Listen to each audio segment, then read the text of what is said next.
I'm your host, Noah, and I'm joined by Jack. But I guess I should say it's actually the last episode of the Hobbyist Game Guys podcast. It's been a good run, good 10 episodes, but, let nature take its course, and we had to rebrand. Woo! It's now the One Hit Point podcast. Yeah, it's a better name. Good job. It's a better name. I think it's more fun. I think it has more to do with like video games and D&D. It's, that feeling of being at 1 HP in a game. Yep. It's stressful. That's what we're trying to bring. We're trying to bring the stress to your lives. Yeah, that's what you guys need. You're not stressed out enough these days. You need that flashing red health bar. You need that like ambulance noise from Pokemon. Yeah. But yes, it's the One Hit Point podcast. It's the show where we talk about video games, D&D, all things nerdy. And if you've been following the show, you know that Jack has been away. And I guess I decided to rebrand while he was away, but but now he's back, and we wanted to talk about his travels to Japan and hear about all of the nerdy shit that you got up to. Oh, yes. It was quite a trip. Lovely country, great place, lots of nice everything. Honestly, in the realm of nerdiness, I've never seen so many Dragon Ball figurines, Pokemon cards in my whole life. And you know what? I really like that they didn't embrace the bullshit Pokemon. It's like, it's the original Pokemon are represented, original 150, a little bit of Gen 2, and then someplace you go, they'll have some newer Pokemon. But for the most part, they're like, fuck that. We got classic 150, only the good ones. So 151, because there's a lot of Mew. Were they not advertising the new Pokemon games that they've announced? Winds and Waves?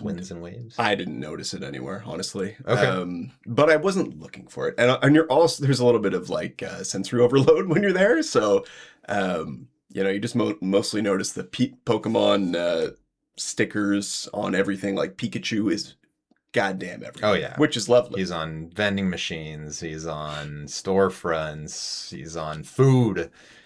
Yeah. It's amazing. It's an amazing place. You can get like a Kirby bun in the convenience stores. Here's my, you know what? I've got a small hot take right now. Okay. It's not a real one. A hit point? A hit point. Today's hit point for me, Jack, is that I like Fat Pikachu, original design, chubby Fat Pikachu, more than redesigned slimmer Pikachu. I agree. Way cuter. He's so cute. Yeah, absolutely. He never should have gone on Ozempic. No. Yeah, it's a shame. Yeah. Yeah. So why don't you walk us through any specific things that caught your eye? Any nerdy stuff you brought home? I'm sure you brought some merchandise home. Oh, yeah. Oh, my God. I might have to consult a picture I took of all my spoils. I'm a big Godzilla fan, which I think counts very much in the realm of nerdy. Giant monsters, kaiju, etc. I watched all those movies with my dad, like growing up, and yeah, I love it. So I got a few Godzilla like trinkets, one straight out of the old vending machine. Nice. Globe vending machines there. Yeah, that was cool. Was the whole theme Godzilla, or was it all different monsters like Mothra and? Oh, you mean the from that in the machine? Yeah. So it was from a particular movie where there's like bigger Godzilla type creature. Anyway, I can't get into the lore of Godzilla right now. I would need a refresher. This is the place to do it, though. So, yeah, it was from like a particular movie. So there was no Mothra in that particular case, but there was baby Godzilla, who I don't like because he's not cute. They tried to make him cute, but he's not cute. So that's just what that is. Okay. Yeah, but so there was like an 80s sort of refresh of Godzilla where they got him a new suit and all that business, because the old Godzilla suit was used from like the start of the thing to, I don't know, probably for like 20 movies or something. It got really torn up. Anyway, Godzilla looks cool. I also got a little Godzilla keychain because, that's great. Other swag? Lots of swag. I'm sure you must have bought a Pokemon plushie. I got my Pokemon plushie, and that was a hard decision, like a brain-racking decision. I was in the official Pokemon store in the Tokyo Station there, and I decided to go with Nidorino. Okay. Because I like Nidoking is awesome, but he's not a cute plushie. No. You know what I mean? And the same thing with like a Blastoise or Charizard or something. It's like they're not adorable plushies. Mhm. And Nidorino's pretty damn cute, and he's got buck teeth and everything. It's funny. Yeah. So with that, I got a bunch of little Pokemon figurines that were like fairly cheap as well. Got a Psyduck, a Slowpoke, all the starters, All the and a Blastoise. The actually. derpy water types. Yeah, I like those because I like psychic powers in my water type Pokemon. Yeah, I find with the Pokemon plushies, you have to, there's like a cuteness factor that maybe you have your favorites, but then you see the actual plushie and you're like, okay, how can I not get this? Absolutely. Like when I was there, I wanted to complete my Gen 2 starter set. So I did that, but then I saw, oh, there's this adorable Eevee, so I got this little sleepy Eevee. And then I also, I'm a big fan of the I think it's Gen 7 grass starter. He's a little spherical grass owl, and he's so cute. Okay. And I saw the plushie, and I was like, oh my god, this is the cutest freaking thing. So I was like, okay, Rowlet, you don't fit with the other 3 starters, but you're joining the team. Yeah, hey, you can't poo-poo a good design. Exactly. So at the end of the day, that's what it is. Yeah. Like, I was surprised how much Mew there was. Really? Mew. I'm surprised by that too. Dragon Ball store, right beside the Pokemon store, pretty much. Yep. In Tokyo Station, was the only like almost a tourist trap that I ran into in all of Japan. Yeah. And it was just like, I'm not paying, $55 for a T-shirt that has Capsule Corp on it. It's just like it's not. Yeah, that's maybe my hit point for the episode is that the Shonen Jump store, which has all of the big anime, outside of Pokemon and stuff, right? All the big Jujutsu Kaisen or whatever the other big shonen animes are right now. Haikyuu, that's another. Anyway, but I just really didn't like any of the merch. Like it's all like stickers and little books or character art or shitty keychains. I was like, this kind of sucks. It's like a little underwhelming. It's so underwhelming compared to the Pokemon store, and you're just land of plenty, and the plushies are amazing, and the quality is all great, and it's honestly not that expensive.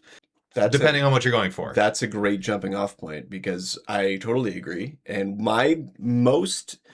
the second most underwhelming in terms of like merchandise was the Nintendo Museum store, which I was like, okay, let's talk about it. Let's back up the truck a little bit, because why don't you walk me through your experience at the Nintendo Museum? Because I happen to agree about the store, and it's a little disappointing, but let's talk about the whole museum experience. The museum experience is lovely. It's go at your own pace, walk around. There's no option for a tour, because if you need that, then something's wrong with you. You just walk around to like each. It's basically broken up into each console gets its own section essentially, and there's also the video game stage for Nintendo. When they were a toy company. Yeah, and you can see all that weird stuff they have. They had all kinds of like a Twister style game. They made toy guns and things like that as well. Some of the fascinating stuff I find is the first of all, they did some like crossover toys and such with like Disney, I think. So there's these weird like Disney Nintendo crossovers from probably the 70s or maybe even earlier. And that stuff's very fascinating. Not to cut you off. Well, you keep going, because I'm just excited. I thought about this same thing. I'm like, wow, as if they had that license for toys way back then. Maybe it was Japan only, like you have the license in Japan. Because that sort of information, it's not like a bunch of plaques explaining everything. It's like, here are, the experimental controllers, the prototypes that we didn't go with. Those are so fun. Some of them are fascinating. Yeah. I love the N64 controller with just the middle dongle. I get it. I get what they were going for. Like, if you're playing a different type of game that uses just the D-pad, then you have but as an adult, what the hell? Like, but the one with just the middle, it's like, okay, this is just a penis. Pretty much, yeah. Some of them were funny. Yeah, but it's so cool, and they have like the actual wax molds for those prototypes and stuff, which I'm just like, man, that's so cool. Just seeing the kind of behind the scenes of all this. What I guess they call it industrial design. Is that what it's called? I can't. Anyway. Sure. Yeah, we'll go with that. We'll go with that. Yeah. Okay, so you're walking through, you're seeing all the consoles, you're seeing the walls with all the games, all the box arts, all the mint condition box arts of all the games. Beautiful, glorious. Yeah. Really. Yeah. That was very cool. And then you go to the next level. Yes. So once you're Uh, once you've done with that, which took me a very long time Yeah. when I was there, because I'm just like, this is the coolest thing ever. Absolutely, the timelines of each console and like Yep. what games came out when, and you get the sales in like Japan versus North America versus Europe and how that's changed over time, Yep. which is interesting to see as well. Also, they have, yeah, if like every single, I mean, if you've listened to our Nintendo console draft episode, you know, there's all these like very, not niche, but one-off like side designs of different consoles and Yeah. stuff that you might not have seen growing up, and they have all of them. Yeah. And it's just so cool. Yeah. So then very you cool. go down the stairs. There's like games and stuff. Yeah. Like there's like so you have 10 coins assigned to your little key card type deal when you go in. And you have 10 coins and you can spend these coins on the game. Certain games cost more.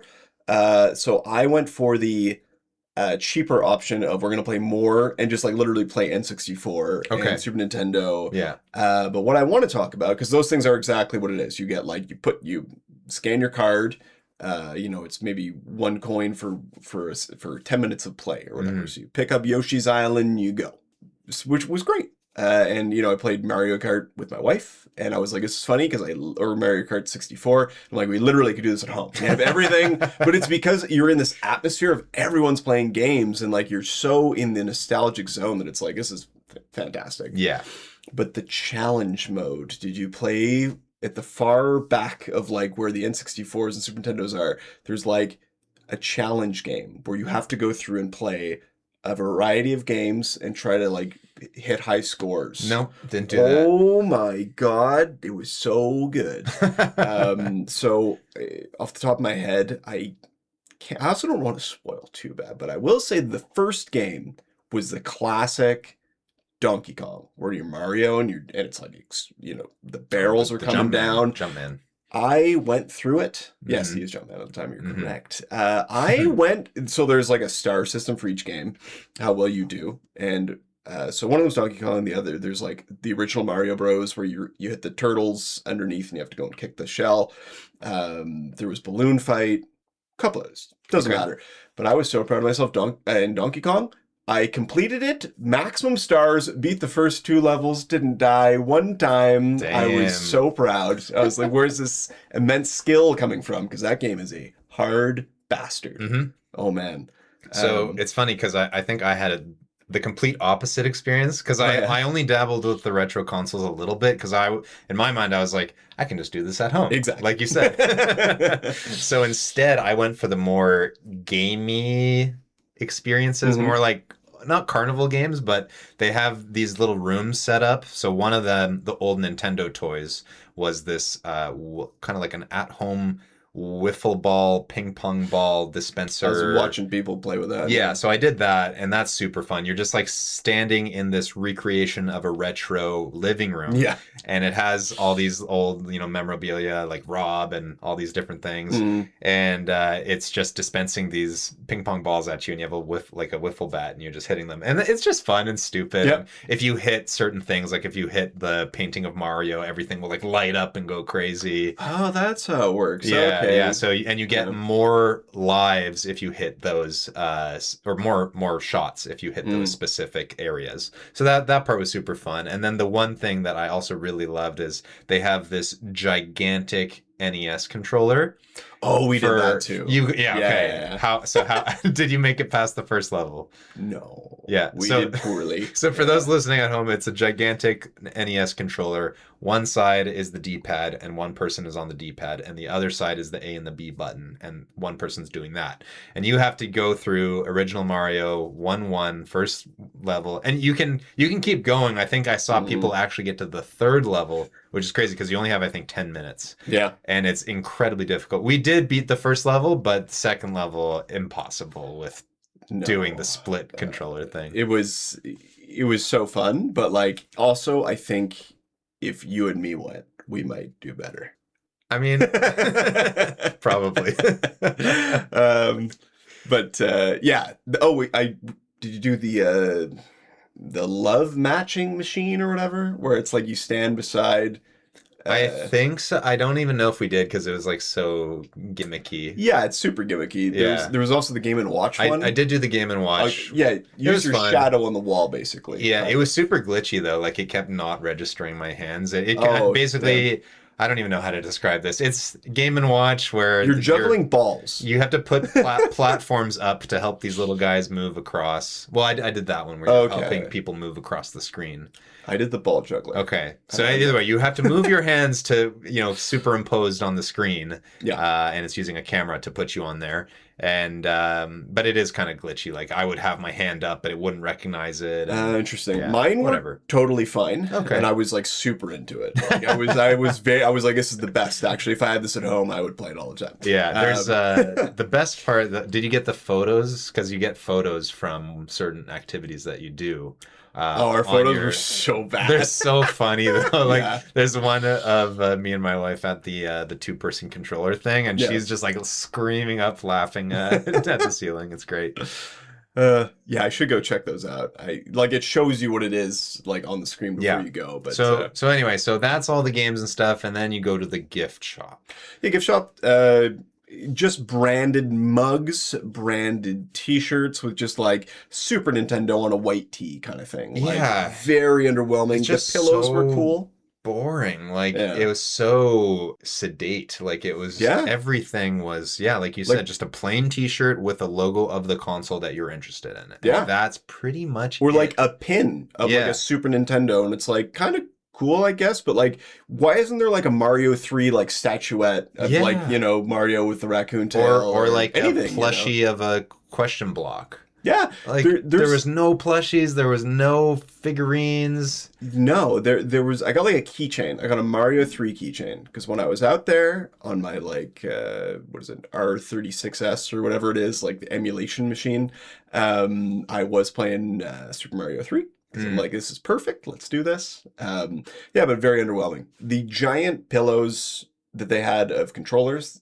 I don't know if they had those when you were there. I think so, yeah. But it's like, I'm not bringing that home. No, they're too big. They're way too big. So what got me was these people buying all this stuff. I'm like, why? This is not good merchandise. And you can do better pretty much anywhere else in Japan. Absolutely. It was very underwhelming. But whatever. I wasn't there for the swag. I was there for the museum experience. The museum experience is great, and you can skip the gift shop. Yeah. I did get, it's hard to describe, but there's like a traditional Japanese card game.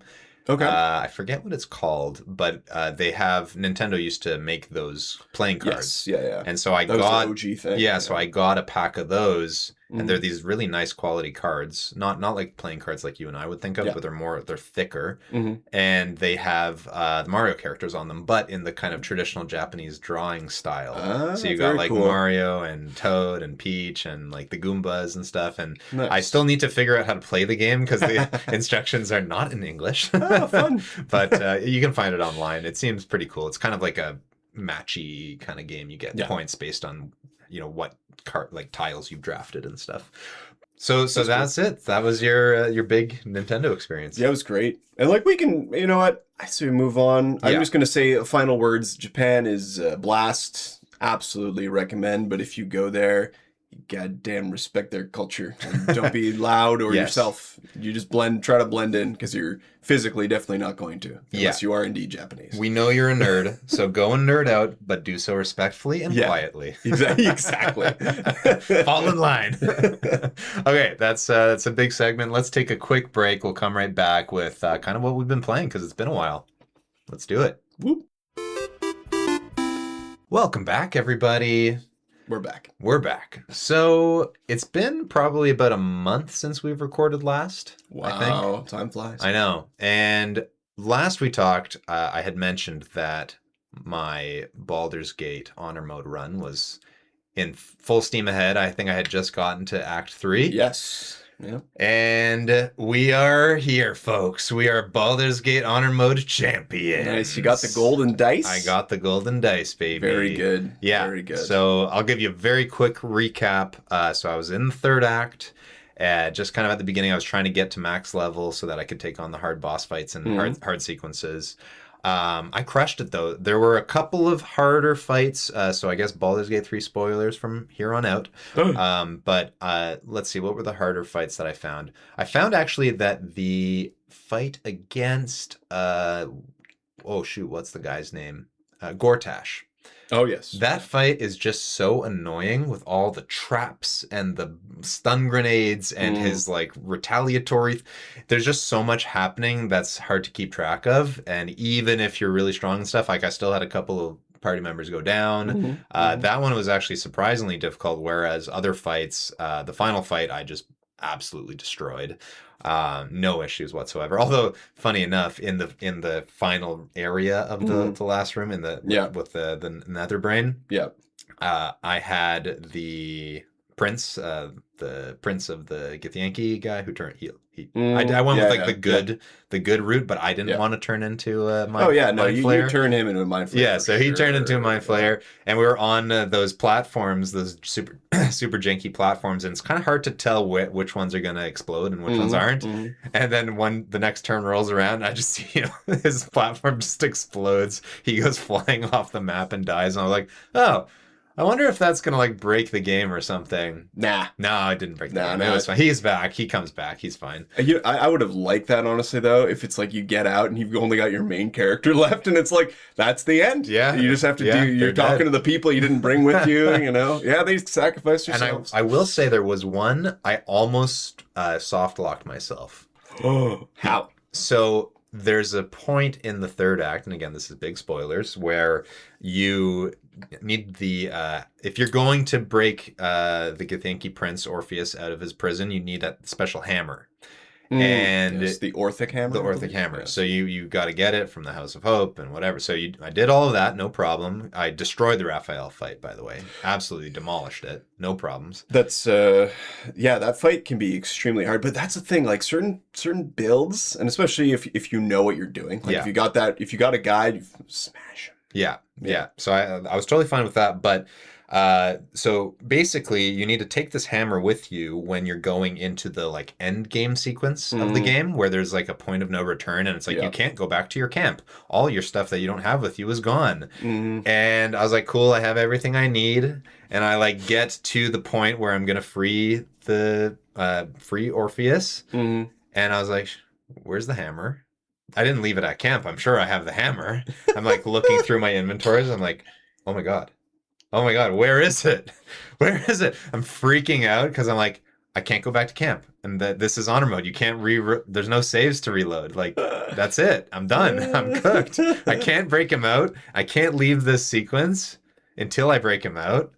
I actually thought I was screwed. Turns out it was in one of my characters' inventories, just not the character I thought. And I was like, and I just typed it into the search bar and it showed up. But I was like, oh my god, I would have been so upset. Wow. Can you actually soft lock yourself? I wonder, because it seems like you can. What if you leave it in the camp? Maybe it teleports to your bag. It might teleport to your bag. Because like I feel that people would have done that before. I'll have to look that up after this. That's interesting. I'm curious. I'm happy that didn't happen. Yes, but yes, other than that, I did the answer fight. That one was fun. I used the unexplodey backpack technique on him. That one. That's like, a tough fight.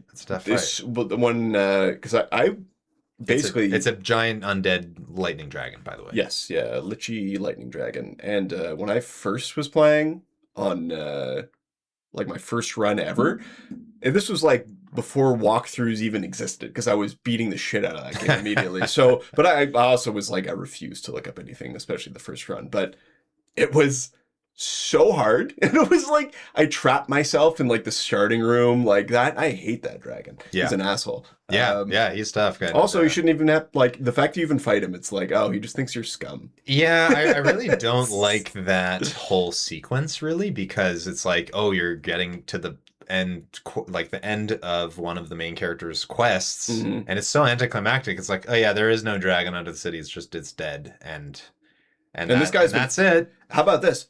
And this Illithid's been porking him. Yeah, like, and that's where things get weird. But then they're lovers, and then he betrays him, and that whole thing was so convoluted. I'm not against any of it. It's just like very funny to me. It was like, so essentially we have like a spurned, like a jilted lover situation with the dragon that he murdered, and then Pretty he much. became a Billithid. The thing is, It's very that's like the conclusion of Will's story.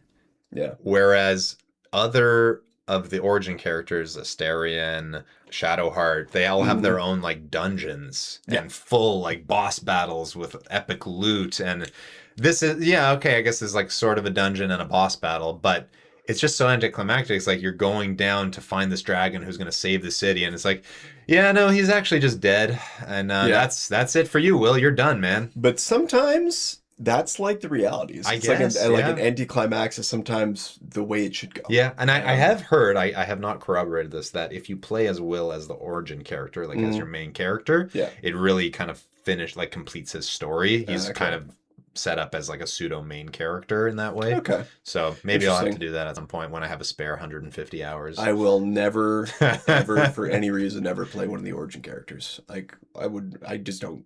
I want to be my character. This is D&D. Yeah. I want to do the Dark Urge, but that's like Dark Urge is that's legit. its own thing. It That's its own absolutely, thing. and you have to do it because that's the real version. Okay, anyway, that's my Baldur's Gate 3 update. Outside of that, so once I finished Baldur's Gate 3, I was like, what do I do with my life? Yes. This is taking so much time. So I've dabbled in a few things, and I'm getting back into kind of JRPG mode now, actually. You would. Yes. Weeb. Yeah, yeah, exactly. And now that we share Steam libraries, you will too. Oh, good. So I picked up Final Fantasy VII Remake because I've never Nice. actually played Final Fantasy VII, period. So this is I've played some of the spin-off stuff. Mm-hmm. So this is kind of my first experience with the actual game. It's really fun. It's really, really cool. The opening sequence is really, really cool. I'm kind of taking a little break from it just because I got to this point where it kind of opens up a bit and there's a bunch of side quests and kind of fetch quests and stuff. And I just hate that shit in video games. So I'm like, okay, I'm going to take a break from this. And then I went back to a game that I talked about on our very first episode called Chained Echoes, which is, I believe, an independent game released in 2022 by Matthias Linda. So I don't know if you can even call it a JRPG, but it's definitely in that JRPG style. Sure. It's kind of what I'm going to be calling for our show the Pokemon Unbound effect. Okay. Where it's doing everything so well in terms of like all the quality of life stuff that you would want in a JRPG. Like you run around the map pretty fast. You're completely healed of health and magic after every fight. So you don't need to spend time just like drinking potions and resting at inns. Like the battle systems are really, really cool. So you have your four party members, but you have more than 4 party members, and you have this kind of like swap in a tag team system where like one party member will be attached to the next one. Yep. And you're managing this meter, and as the meter goes up, you get into this state called overdrive, where like you deal more damage, you take less damage, your spells and stuff cost less. Yeah. But if you go too high, you get into the overheat, and then it's the opposite. So you're kind of, and then you have ways of like kind of going up and down in the overdrive. So you're always trying to stay kind of right in the middle there. Okay. Balancing act with And it's tricky because you're also like, oh shit, I'm running out of like magic points now. So now, but I also need to cast this spell that is going to bring my overdrive down, even though it's not the optimal thing. So there's a lot of strategy, which I find with a lot of these JRPGs, such as like Dragon Quest, for example. Those games, I mean, hey, you can't come for Dragon Quest because the progenitors of JRPGs. Yep. But I just find them so boring and hard to play because the combat is it's like, I use my best attack. I use my best attack That's all again. it ever is, yeah. I use my regular attack. Oh, now I drink a potion. Like there's no other layer to it. Whereas I find nowadays with me, if I'm playing like a JRPG turn-based, I do want that extra level of strategy. Absolutely. Yeah. And And if I'm going to sell you on this game at all, there are giant mech suits that you can pilot. Well, I do like those. And an airship. I like airships. So, it's got a lot of stuff that you might enjoy. Interesting. Yeah, and really nice graphics, and the music's great too. So, yeah, that's it. That's it for me. What have you been playing? Yeah, so I already said Super Mario Bros. 3, which I beat without using any warp whistles or anything, and I was just Nice. like, let's just do it. And I really, really enjoyed it. Was that on emulator or? Yeah, I was on my little handheld emulator Yeah. thingamabobber there. What else? Yeah, Pokemon Silver, because again, Japan. And Got you in the mood. it got me in the mood, and I was like, let's give it a shot. And I was enjoying it, but then I eventually was like, yeah, I'm bored and it's too easy because we're spoiled, you know? And there was like so much else going on. That it was like for train rides and things like that. And yeah, but mostly Total War Warhammer 3, which I love. So what is this? What is this game? Tell the audience what it is. So it's a grand strategy game with where you're controlling like a faction on essentially the world. It's a fantasy, Earth, war. I mean, we can't get into Warhammer right now in terms of the the lore. Well, the lore is a lot simpler in terms because this is fantasy Warhammer, which is the original Warhammer, which is sort of like dark. It's like a darker D&D. Everything's dark. There's a lot of the same kind of things. Like there's dark elves, and in this they take slaves, and it's like, oh, so they're just like the drow. Yeah, basically, but they don't have coal black skin. They're just kind of like, they're the same, but evil culture. Okay. Anyway, that kind of thing. I've always been a wood elf guy in everything, from like in Legolas and the wood elves of Lord of the Rings to D&D. It's like if I have to pick a race, give me a wood elf. Give me a wood elf or a halfling, you know, just because they're fun. Yeah. But yeah, it was. It's one of those games that it's turn-based in a way. You start with like every faction on the world, or in the world is like it gets a turn. So you're the first to go, and then there's 240 turns after you, and like factions, you know, they get defeated by, you know, each other, or they'll confederate into one bigger nation kind of thing. Anyway, you're trying to get a bunch of provinces to. I mean, this game's kind of enormous to explain, but you're trying to conquer the world, okay? You're trying to conquer the world. You are a fantasy race. There are actual battles in which you are essentially a general. If you want to put yourself in there, you can rename units, or like you could have like a hero unit, you know, essentially a really overpowered dude on the field, and just name him like Noah. Noah the badass, and then he goes and slices people up with a sword or whatever. Sure. Anyway, a lot of people have played like Rome Total War back in the day. There's a million of these games. They all use the same kind of engine. I guess it's just a revamped version of the old one. Published by Sega, which I thought was funny. Really? Like, yeah, I was like, Sega! Wow. Not what I think of when I think of like grand strategy games. But they're not, they're the publisher, not the developer. Yeah. Anyway, fantastic game. Craziest of all time things, though. Like, you will be like, oh, it's been 6 hours. And I haven't eaten. And I've only done 2 turns because I was micromanaging every little part of my army, of which I have 10 of on the field. You're like, oh my God. Oh my God. It's fun. It's very fun. Also, I'm just getting really into Warhammer. More about the day. I'm seeing that. Yeah, it's going to be interesting, you know, when we come back at the end of the year, talk about our games of the year. This is gonna be. It's already got to be a big contender. I mean, it's gonna be a big discussion this year because I think already I've played more different games than last year, even. So okay. But hey, we've got some time to go. Yeah, we do. Yeah, let's take one more break here, and we'll come back. We'll talk a little bit of D&D stuff because we've done the video games. Now we got to do the D&D. You know, let's do it. All right.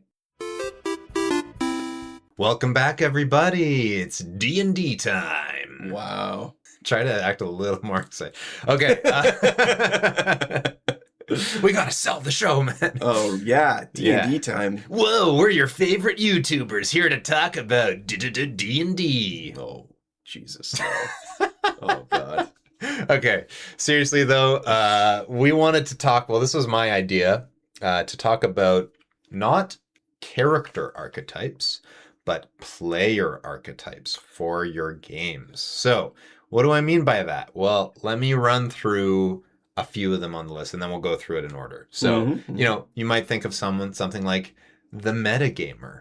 You know, we all know what that means. That's someone who's playing a different game than the rest of the people. They're playing numbers. They're playing optimization. They're playing what did the DM say? What did the DM's face looked like when I told him this thing? So I want to talk about different types of player archetypes that I've noticed over my years playing, both as a DM and as a player. and like the virtues and pitfalls maybe of the two of all of them.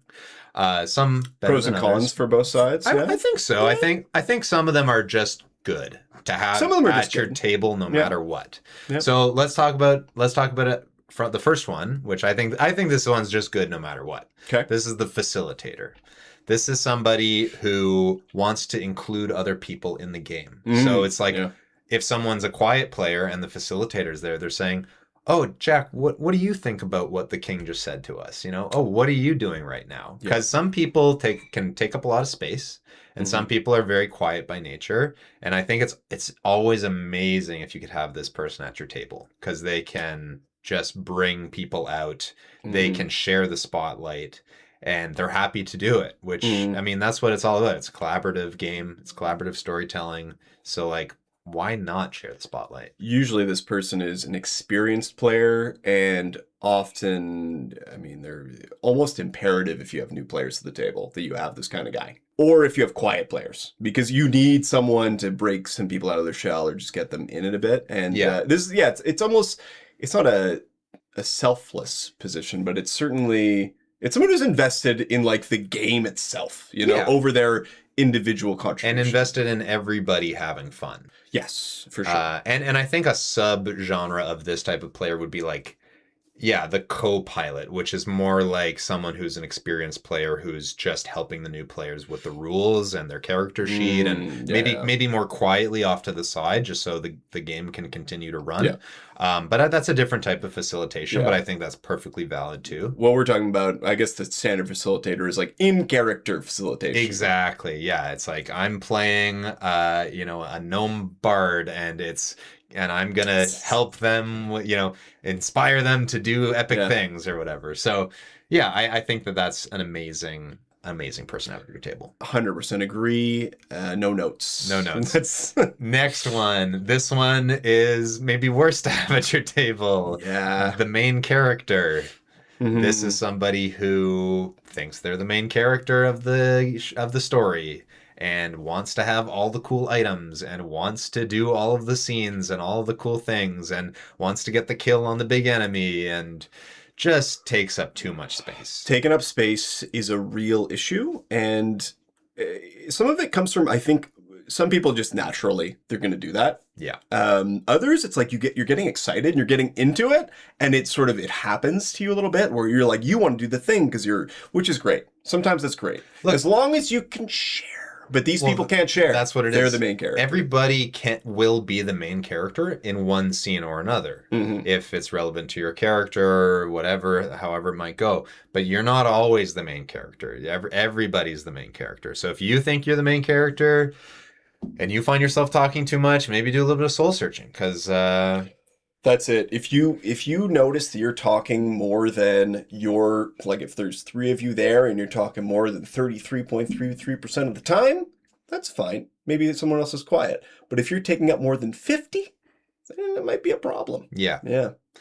Yeah, so that's the main character. Then we've got kind of the actual opposite of that. That would be the backseater. And this is the person who's just kind of along for the ride. Yeah. And maybe doesn't want to talk that much, and is maybe just kind of happy to be there and hang out with people, but isn't so comfortable role playing, or doesn't, is just kind of there as a hangout thing. But or it's just somebody who's like naturally quiet and shy, and they just aren't going to take the spotlight unless you have a facilitator. The facilitator. Exactly. Or a helpful DM as well, depending on the situation. I mean, the DM is by definition the facilitator. But like a player facilitator for sure. It's exactly. Backseaters are interesting because for the most part, I think they're fine. There's nothing wrong with it. I appreciate them a lot of the time, just like sticking around and enjoying themselves.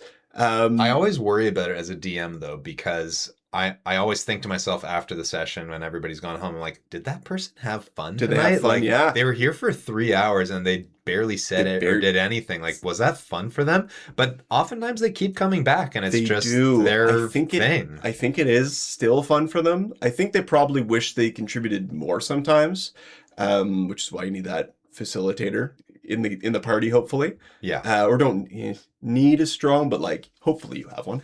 I mean, I think it's good for every table, but yeah. So that's the backseater. Then we have more. We have the quartermaster.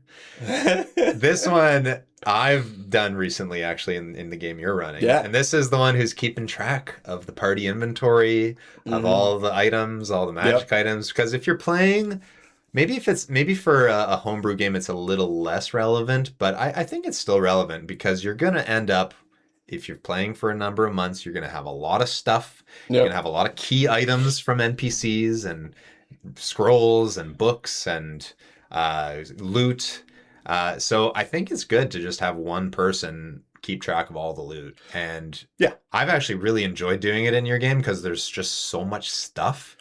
Yes. And it's really funny for me because if we go a month without playing, we come back and I'm looking. What is this? I'm looking at the party inventory. I'm like, what? It says we have a magical evil mace, but I don't know what that is.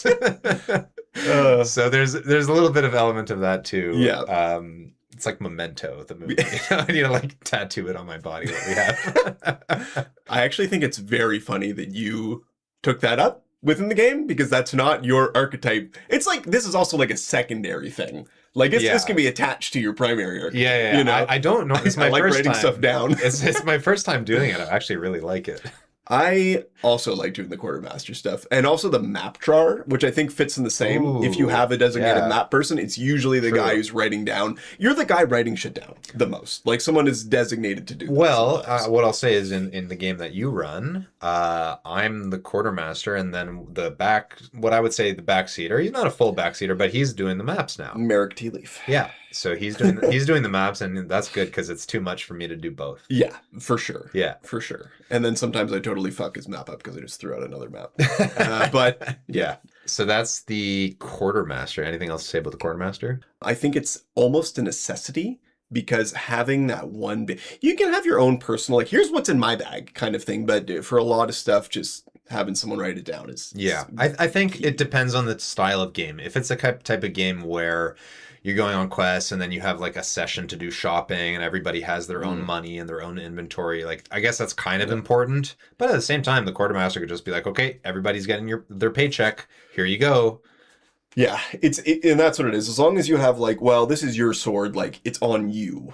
You know, you're carrying this. So if you get kidnapped, that sword is gone. You know, it is important. You do have to keep track of what's on who because you can't be like, oh well, our magical rope, we're just going to use that. And it's like, no, that character's not actually with you. Who has the potion? Like, if you don't have the potion, you can't drink the potion. It's not like Larian Studios Magic Pockets all the time. Yeah. That's too video gamey, and I appreciate it in video games. Very, very convenient, but then this is not video games. Yeah. If you want to spend party gold, I don't really care if it's like, oh, I have 2,000 gold on me and you have 1,800 gold on you. It's like, okay, just like spend it however you want to spend the gold. You know what? Unless your character's a dick. Sure, but again, then why are you playing the game? I know. So that is the quartermaster. Then we have the lore keeper. Oh. So this is the person who is writing down NPC names, writing down location names, histories, like is really deep into the lore, hence the lore keeper.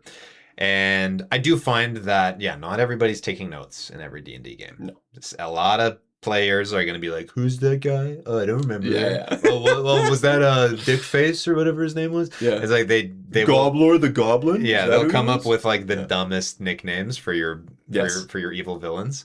But yeah, the lore keeper is great because they are like, oh yeah, we met this guy before, or oh, this was this thing, and oh, we were on this quest, and then usually they're able to help out also when you're meeting new NPCs because they're going to say, oh yes, we're looking for this because it's related to this and this character and this person. So lore keeper, great to have at the table. I'm totally happy having the lore keeper at the table. But I'm not happy having at the table is the metagamer. Yeah, they suck because they want to play it like it's a video. They're the people that would say, well, we should all have magic pockets because that's like more convenient, you know? It's like, oh yeah. Yeah, and something that bothers me a lot is just like talking about stats, talking about things that are written down on your character sheet openly Yes. with the rest of the table. I hate that stuff so much where it's like you can't even interact with an NPC without them saying, well, actually, I have a +7 to persuasion, so I'm going to talk to them because you only have a +2. And it's going to be more effective when I have to Yeah. persuade them. It's Or we're going to do, well, actually, you shouldn't do the perception check because the druid's there and the druid should do mm, I hate that so much. yeah. Like, not the whole game doesn't need to be optimized.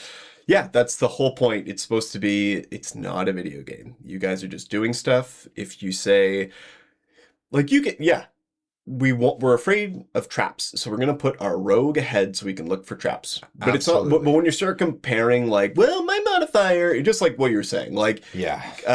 or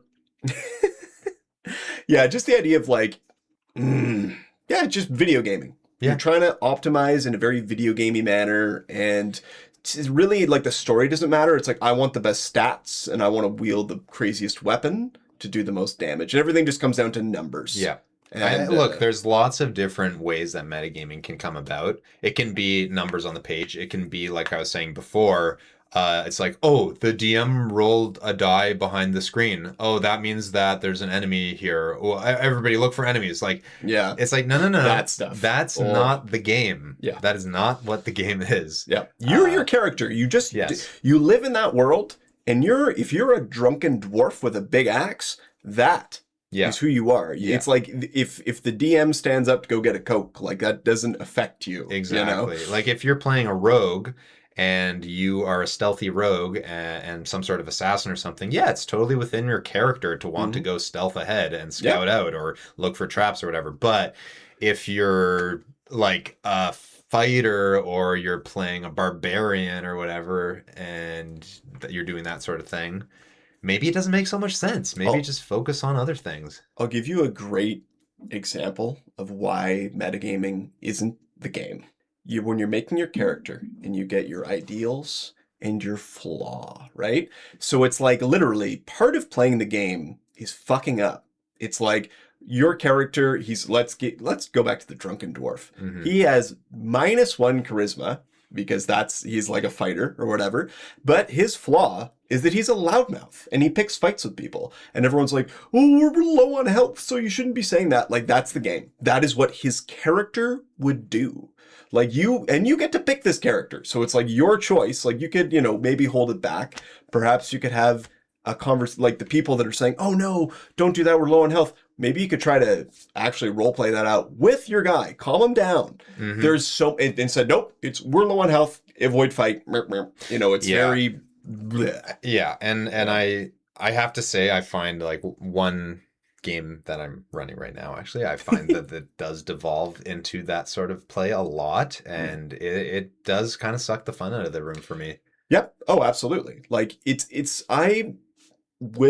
next game I run, it's going to be it's always nice to be like inclusive in that, and I don't like that word all the time because it's dumb. But in terms of like new people have to learn and they're not going to want to role play hard and they might be shy. I really want to be like, all right, we're serious, then we're going to fucking role play. And there's like no table talk bullshit. Like we're doing it.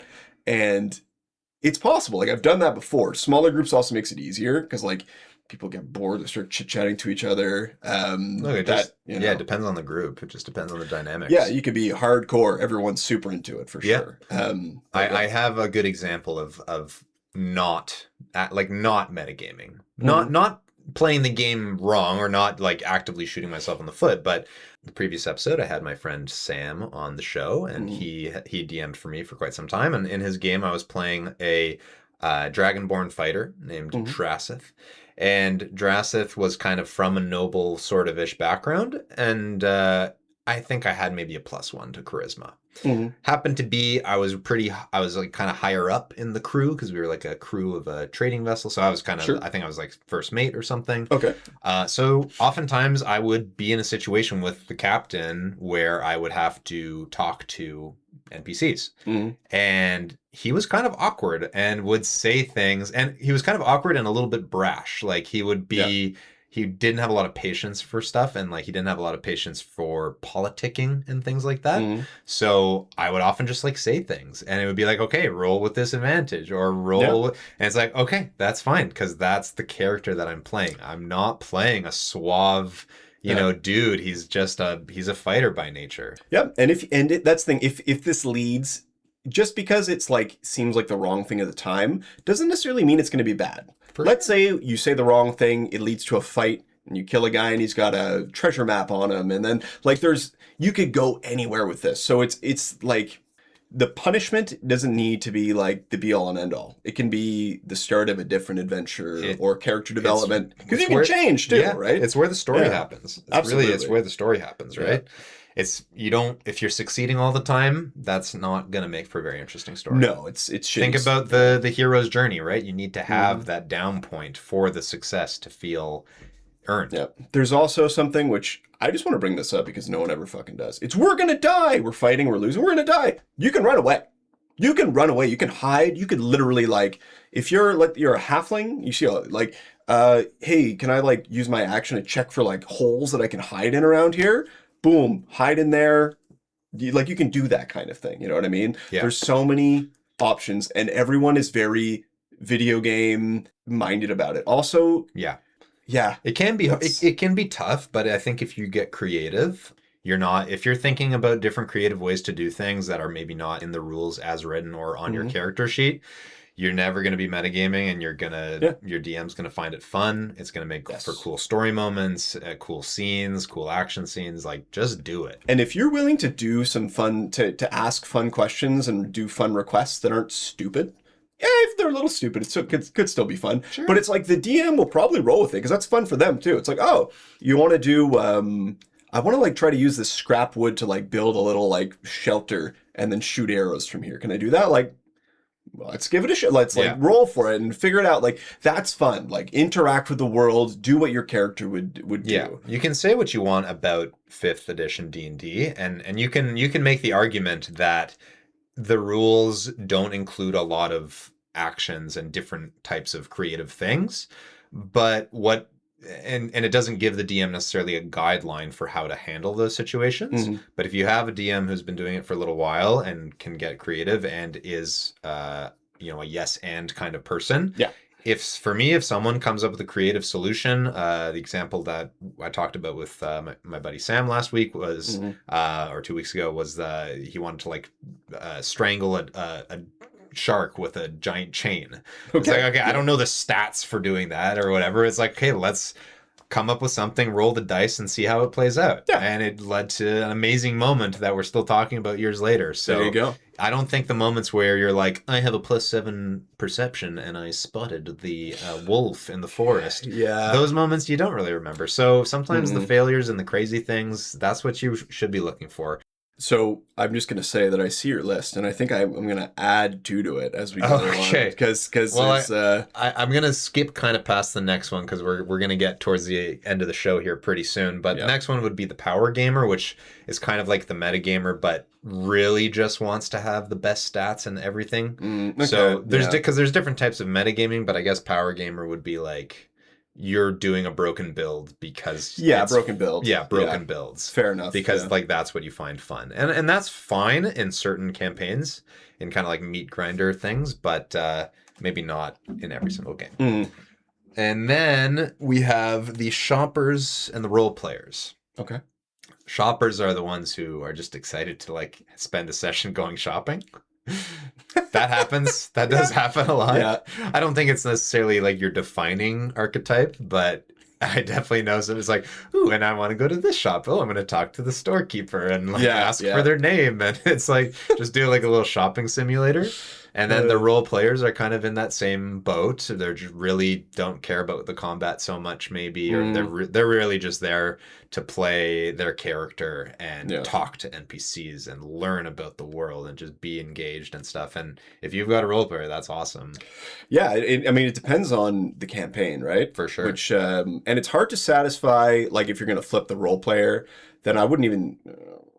You could call him like the dungeon delver or something, someone who just like, I want to go kill goblins, and then their character, you could have a proper roleplay character, but they're not like they're more focused on the combat side of things, you know, than the interaction, than like NPC interaction. I guess the main idea, there's different types, but and this maybe falls more into the facilitator, but just somebody who's down to go along with what the DM's putting down for you, you know? Like they're not looking for all the loopholes, they're not looking for everything. They just want to like dive into the story, dive into the combat, whatever it is. They're like, "Yep, let's do it."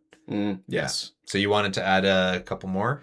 Okay, I had a name. I was going to call it the Clown, but I'm changing it to the Saboteur. Oh no. The person who literally sabotages the game by means of just like taking people out of the moment. Like I'm going to do something dumb. Like, okay, we're all getting ready.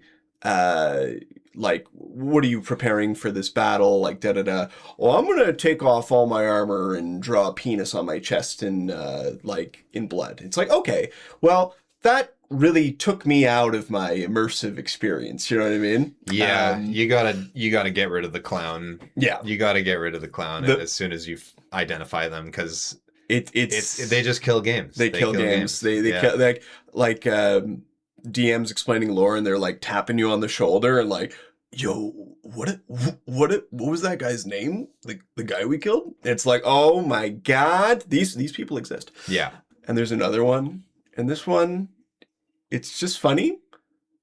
I've seen a lot of them. I've even been one a couple times because we were all really high playing once, and that's the turtle. The turtle. They're always just not sure what they're gonna do. They're going. Everyone is excited, and they're just so like methodical, or just like not at the pace of everyone else. They're just taking their time. And sometimes I don't know how they keep up with the campaign. Yeah, there's like people that kind of like fall behind a little bit. Yeah, which is always interesting to see. That happens. It does happen. I've been there. I've been there myself. I think if I had to kind of tie it up in a nutshell, what would be the characteristics that would make you a pleasure to be at a D&D table? I would say being engaged, being polite and respectful with other players and the DM, giving everybody space to enjoy the game just as much as you are. And if you're actively participating, maybe you're taking notes, maybe you're keeping the inventory, maybe you are, having those conversations with NPCs. Maybe you are maybe you're the plot guy, and you're like, oh my god, what is this? Oh wait, that's this thing. It's connected to this. Wait, these guys are in cahoots. You know, like you're identifying things where, and I'll say it's happened in my games before, where at my home game where I was running, and the whole party got extremely suspicious of one NPC who was not a bad guy. They just all really thought he was the bad guy, and then I made him the bad guy because I was so like, funny. Well, yeah, I'm not gonna say, well, no, you're wrong, because that's not the story that I wrote. It's like, no, well, they all had a whole session where they're going over all the information they had, and all like they're sleuthing it out, and I was like, of course I'm gonna say, yeah, he's the bad guy. You know, like, that's awesome. That's the kind of play that you remember, because everybody's just so into it, so invested. So yeah, I guess my advice to everybody listening: be invested, be curious, be respectful, pay fucking attention to this goddamn story. Put your phone away and share the spotlight with your players. Share the spotlight, and don't be afraid to do dumb shit. Yeah, honestly, don't be afraid to fail. Yeah, honestly, and if you die, guess what? Your next character is one paper away. Like, it's not a big deal. Look, you remember the 20s that you roll, and you remember the ones that you roll. Absolutely. That's it. On that note, everybody, this has been the One Hit Point Podcast. Woo! Very first episode of this iteration, I guess we'll call it. Thank you so much for listening. If you have any questions for us, you can send them to onehitpointpod@gmail.com. Very good. Is the new Gmail address. So send them there. And I actually did receive a question, so we're going to address it on a future episode. Wow. And send it there. Please rate us on Spotify, on Apple Podcasts. And better than that, just send it to a friend. Send the show to a friend, because that's how we're growing. That's how it's going to grow. So yes, thank you all so much, and have a good one. Bye.